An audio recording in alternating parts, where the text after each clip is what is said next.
phone here. Is mine now. Okay. Allora, abbiamo una chiacchierata in inglese. I'll switch in English, and I hope you can follow through. How are you, man? You good? Doing quite well. And you live in Bologna now, right? Is this on? Okay. Great. Yeah. Yes, I live in Bologna. How about Bologna food? Bologna food is amazing. Comparing with Silicon Valley food. So I'm American, and a few weeks ago was American Thanksgiving, and instead of a turkey, we had ragu on our table for Thanksgiving. Right. That's how much I like Bolognese food. It's interesting. And what about Elon now? How do you see this Elon Musk Twitter thing? I don't know, I was curious about your opinion in general. Is everyone talking about Elon Musk and Twitter? Do you see that as a good thing? Yeah, I mean, I'm not hearing too much about it. You know, I live in Italy now. I'm not hearing too much about it in Italy.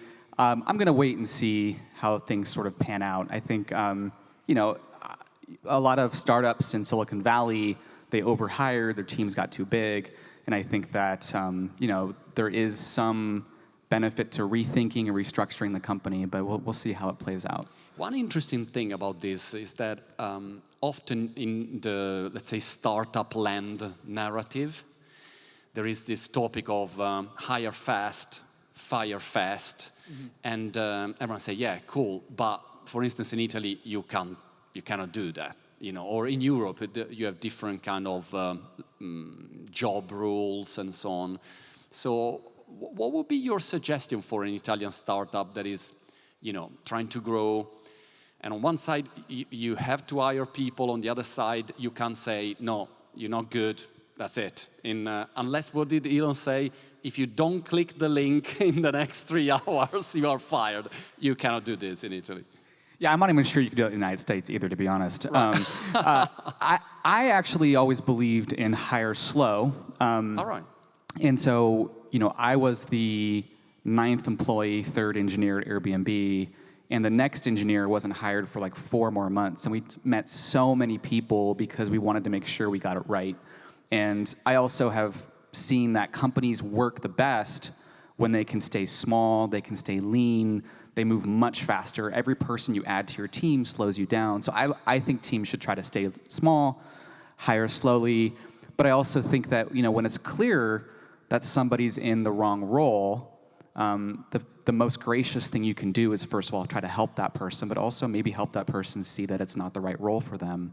And you know, I've mentored a few companies in Italy, and it's a little harder to do in Italy if they're not the right fit for the job. So I think that as grace, you know, be really careful when you hire. Make sure you hire someone that you have high confidence is the right person for the role, and then when they start, really help them try to achieve in that role. When you mentor Italian startups, what are the main mistakes that you see, or the main cognitive biases that the Italian startups have? Common myth that you talk and say, no, it's not like that. Is it in a different way? Is there something, is there a pattern there that you recognize that you can share with us? Yeah, I mean, I'd like to just say first what I love about Italian startups. I have been very, very impressed with the technical talent in Italy. I live in Bologna, it's a university town. The engineers, the designers, like the history of Italy is so strong in brand and in marketing. So there's a lot of really good talent. And in terms of the companies that I talk to in Italy, they actually have some of the same issues that I see with companies internationally. So now I'm like a full-time investor now. And one of the things is that startups tend to underestimate or overestimate how differentiated they are. They think they're very different, but they're not that different. And I think to build a very, very powerful, disruptive, fast-growing startup, you have to have a product that is 10 times better than what exists, not 10% better than what exists. And I think a lot of Italian companies don't do that, but that's true of all countries. The other issue I'll sometimes see with Italian companies is that they want to be the Italian version of an American company. Correct. And you know, in some cases that might make sense, especially if it's in a very highly regulated industry. But sometimes also, as an investor, you start thinking, well, if you're the Italian version and that's all you can be, well, how big can this possibly get? And so I think that more Italian companies should think through how to do something that has not been done before, as opposed to just be the Italian version of an American startup. Be more unique and trying to find a unique niche or market. Exactly. What about money? Because when you raise money, for instance, in Italy, of course the funds are much, much smaller than, Andreessen Horowitz or Sequoia or I don't know. But what do you recommend about that? Because if you want to grow globally, of course, you need money, funding. So or you have revenues and profits, or you need external capital. What's your take on that?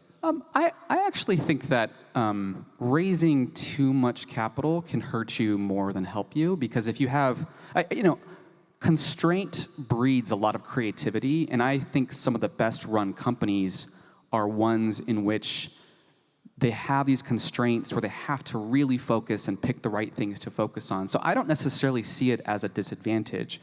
And of course, once they get product market fit, and once they see, that they're starting to grow and they're getting good traction, then it's much easier to raise money, including raising money from international funds.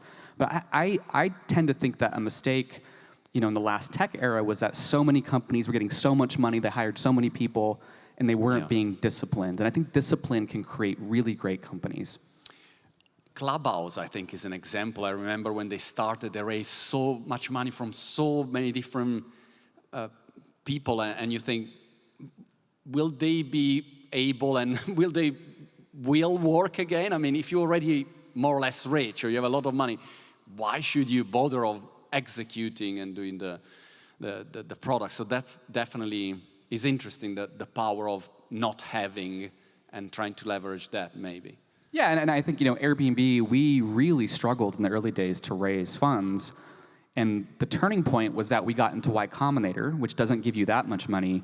But they said, okay, by the time you leave Y Combinator, Airbnb needs to be ramen profitable, which means that you have to make enough money to buy yourself ramen so that you can eat. And that focus over that period of Y Combinator drove the founders to really make the business model work and really find product market fit very quickly. And I think that more constraint is a good thing. When do you think is the right moment to, you launch your startup, you're struggling, you cannot find product market fit, and the general morale maybe goes down, and you think, I'll never make it, or maybe I'll do it. I don't know, and you keep pivoting there. You don't know exactly what to do. How do you navigate that roller coaster? Do you have any advice on that? Yeah, I think the first thing to accept is that no matter what your company is, no matter how good it's doing or how bad it's doing, it's going to always be a roller coaster. There's going to be amazing days, and there's going to be horrible days. And so I think just embracing that is the startup life, that is being an entrepreneur, no matter what space you're in. Yeah, and I don't know, I think one of the things that I find that always helps me is going and spending time with the customer. Right. Is, early Airbnb, when they joined Y Combinator, the advice was, okay, you're in San Francisco right now, but all your customers are in New York. Why are you in San Francisco? And eventually the founders went to New York, spent time with the hosts, went and took professional photographs of all the properties. All of a sudden, they spent time with the hosts, helped them get better, and all of a sudden you start seeing more traction and more traction and more traction, and then that kind of led to finding product market fit and growing. And so I personally, no matter what stage your company is, I ran the Airbnb Experiences business unit, and I would meet customers every single week and talk to them and just ask them questions.